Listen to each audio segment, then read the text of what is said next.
Bonjour, bonsoir. On est le 30 décembre, c'est l'après-midi. Il fait environ 3 degrés Celsius dehors, mais on va être principalement à l'intérieur. Je m'appelle Larissa, je suis guide privé, photographe et pilote de drone. Dans cet épisode, je t'invite à me rejoindre pour la dernière journée de visite publique du Thompson Center, Centre Thompson. Alors, commençons.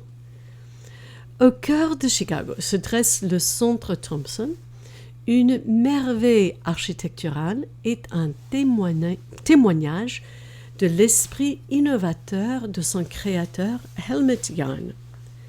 Achevée en 1985, cette structure frappante avec ses formes inhabituelles et ses panneaux de verre multicolores occupe un pâté de maisons entier, juste en face de l'hôtel de ville dans le quartier central du Loop à Chicago. Lors de son ouverture, le centre a été destiné à devenir un nouveau type d'espace de rassemblement pour les habitants de Chicago. Après tout, c'est le seul bâtiment de la ville où convergent 6 lignes de train L, reliant les côtés sud, ouest et nord de Chicago. Aujourd'hui marque un moment poignant dans son histoire chargée, alors que le public fait ses adieux à cette structure emblématique avec son atrium ouvert une dernière fois pour la Biennale d'architecture de Chicago.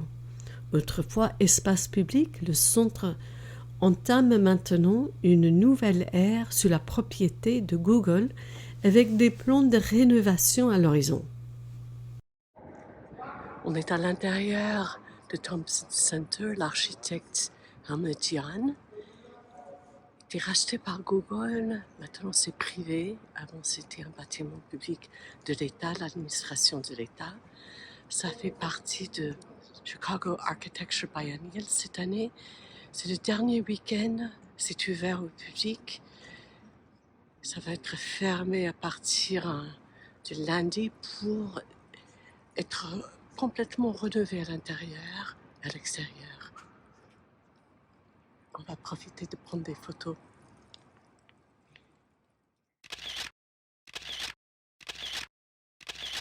Plongeons dans l'esprit de Helmut Jahn, un visionnaire qui cherchait non seulement à créer des bâtiments, mais à évoquer des émotions et à provoquer la pensée. Le Centre Thompson était sa déclaration audacieuse contre la banalité du design conventionnel, un phare postmoderne néo-futuriste des années 80 qui résonne encore aujourd'hui. Sa structure symbolique est une version contemporaine du Capitole d'État traditionnel avec ses bâtiments gouvernementaux à dôme et possède une lucarne centrale au-dessus de l'immense atrium de 17 étages et 49 mètres de diamètre en dessous. C'est un défi que Helmut Jahn a posé aux normes architecturales conventionnelles. Un exemple de la manière dont Jahn a réussi à mélanger de façon unique le futurisme et l'histoire se trouve dans le design du sol de l'atrium. On peut y voir l'incrustation de pierres inspirée par le Campidoglio de Michel-Ange à Rome. Le Campidoglio était le centre administratif de la Rome de la Renaissance. De son pavage marquait le cœur civique de la ville. C'est une déclaration claire de l'architecte à travers une référence historique que cet atrium est un espace pour le peuple et la société civile. Au cœur du centre Thompson se trouve cet atrium, un vaste espace ouvert, rempli de lumière et de vie. Ce choix architectural n'était pas une simple fantaisie esthétique. Il a été envisagé comme un espace public transparent et ouvert, reflétant les valeurs démocratiques et l'accessibilité communautaire au gouvernement.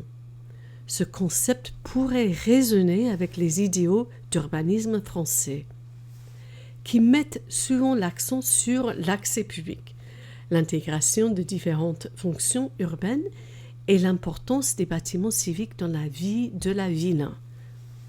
L'utilisation hypnotisante des reflets dans le centre Thompson est une modernisation de l'usage des miroirs à l'époque des Lumières dans les lieux comme Versailles pour multiplier la lumière et l'espace de manière à éblouir et divertir les visiteurs, mais ici à une échelle qui est assez difficile à concevoir. La conception circulaire de l'atrium et l'interaction de la lumière et de l'ombre à travers sa lucarne invitent les visiteurs à réfléchir sur les couches du gouvernement et de la société. Entrer dans cet espace cathédral high-tech kaléidoscopique est tout simplement époustouflant.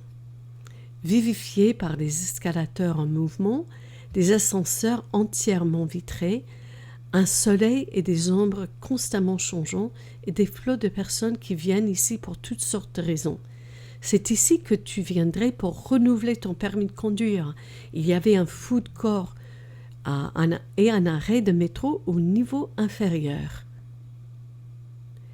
Au centre de la conception du bâtiment se trouve le choix délibéré des couleurs rouge, blanc et bleu, faisant écho au ton du drapeau de la ville de Chicago avec ses 2 bandes bleues et les étoiles à 6 branches ou 6 points rouges. C'est un élément de conception intégré qui tisse l'identité de la ville dans les tissus mêmes du bâtiment. Les couleurs sont un rappel constant du but du bâtiment et de sa place dans le contexte plus large de Chicago, liant le centre à la ville, à la fois symbolique et visuellement. Les couleurs sont un rappel constant du but du bâtiment et de sa place dans le contexte plus large de Chicago, liant le centre à la ville, à la fois symboliquement et visuellement. L'extérieur du bâtiment est complété par la sculpture monumentale Monument with Standing Beast de Jean Dubuffet. Cette pièce colossale infantine en fibre de verre créée en 1984, se tenant devant, ajoute un contraste fantaisiste à la précision géométrique et aux surfaces réfléchissantes. Cette sculpture doit être déplacée vers le Art Institute de Chicago. Pourtant, le centre n'a pas été sans controverse. Son design unique a suscité le débat, certains critiquant ses défis de maintenance et d'autres louant sa signification architecturale. Les discussions autour de sa préservation ou de sa démolition reflètent un débat plus large sur ce que nous valorisons dans nos paysages urbains et notre patrimoine architectural. Lorsqu'il a été construit, les critiques d'architecture ne savaient pas vraiment comment évaluer ce bâtiment. Il était trop grand, trop complexe, trop difficile à catégoriser. Et il a complètement désarçonné leurs cadres critiques pour le jugement. Ce qui, soit dit en passant, c'est un véritable signe d'un chef-d'œuvre révolutionnaire. Alors le centre Thompson est passé d'une entité publique à une entité privée. Son rôle et sa signification dans le paysage architecturel et civique de Chicago changent également. Et maintenant, des rénovations sont prévues pour commencer en 2024. Ce changement soulève des questions sur l'accessibilité, la préservation et l'évolution des espaces urbains. Alors que nous capturons les reflets à l'intérieur du bâtiment, le ciel et les nuages vus à travers sa vaste lucarne et les multiples perspectives offertes à l'intérieur de l'atrium, nous ne documentons pas seulement un bâtiment. Nous préservons un moment dans le temps, un morceau d'histoire architecturale qui parle des rêves audacieux de son créateur et des innombrables histoires de ceux qui ont passé ses portes. Le centre Thompson, avec toute sa complexité et sa controverse, se dresse comme un puissant rappel de la capacité de l'architecture à défier, inspirer et transformer. Helmut Jahn est né en Allemagne en 1940 et s'est installé à Chicago en 1966, où il a réalisé une grande partie de son travail. En 2021, Jahn est décédé à 81 ans après avoir été percuté par une voiture alors qu'il faisait du vélo à l'extérieur de la ville. Il a conçu plusieurs autres bâtiments à Chicago et dans le monde. Découvre par exemple la bibliothèque Mansueto de l'Université de Chicago parmi d'autres. Helmut Jahn a également conçu en 1988 le célèbre passage souterrain de United Airlines à l'aéroport O'Hare de Chicago. Un couloir vibrant de couleurs, de lumière, musique, devenu une icône en soi, en collaboration avec l'artiste néon canadien Michael Hayden. Il a transformé l'expérience d'arrivée terne à un tunnel disco, créant l'une des expériences de tapis roulant les plus mémorables.